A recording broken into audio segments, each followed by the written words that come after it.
Nylon मांजापासून वाचण्यासाठी वाहतूक police आणि रुमवी फाउंडेशनचा अभिनव उपक्रम। संरक्षणासाठी नागरिकांच्या दुचाकीला सेफ्टी तार लावून दिली जाते। मकर संक्रांतीपूर्वी पतंग खरेदीसाठी कल्याण डोंबिवलीमध्ये बाजारपेठांमध्ये ग्राहकांची मोठी गर्दी। रंगीबेरंगी पतंगांसह विविध प्रकारचे मांजे विक्रीसाठी उपलब्ध। येवला शहरामध्ये पतंगोत्सवाची धूम। लहानग्यांसह मोठ्यांमध्ये पतंग उडवण्याचा उत्साह। गडचिरोलीच्या जांभूळखेडा भूसुरुंग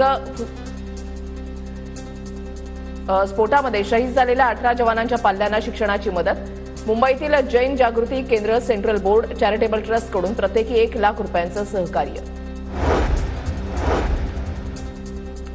हरभरा पिकावर रोगाचा प्रादुर्भाव। रोगामुळे झाडं कोरडी पडत असल्यानं शेतकरी चिंतेत। आडगाव, विरवाडे, नरवाडे, वडती, वरडी, नागलवाडी भागात रोगाचा प्रादुर्भाव। परभणी जिल्ह्यामध्ये 12 केंद्रांच्या माध्यमातून सुरू असलेली सोयाबीन हमीभाव खरेदीची मुदत संपली। 23,000 शेतकऱ्यांची सोयाबीन खरेदी मात्र शिल्लक। शासन पुन्हा मुदतवाढ देणार का याकडे लक्ष। नांदेडमध्ये 75% शेतकऱ्यांनी भाव मिळत नसल्यामुळे कापूस घरातच साठवून ठेवला। जिल्ह्यामध्ये मागील खरीप हंगामामध्ये हजारो हेक्टरवर कापसाची लागवड, मात्र अतिवृष्टीमुळे कापूस पिकांचं मोठं नुकसान। परभणीमध्ये ई-केवायसी करण्यासाठी अद्यापही बँकेतील गर्दी कमी होईना। महिलांची सतत गर्दी होत असल्यानं बँकेमध्ये इतर व्यवहार करण्यासाठी आलेल्यांना त्रास होतोय।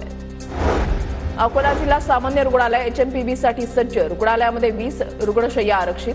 सुदैवानं आतापर्यंत एकाही रुग्णाची अकोल्यामध्ये नोंद नाही।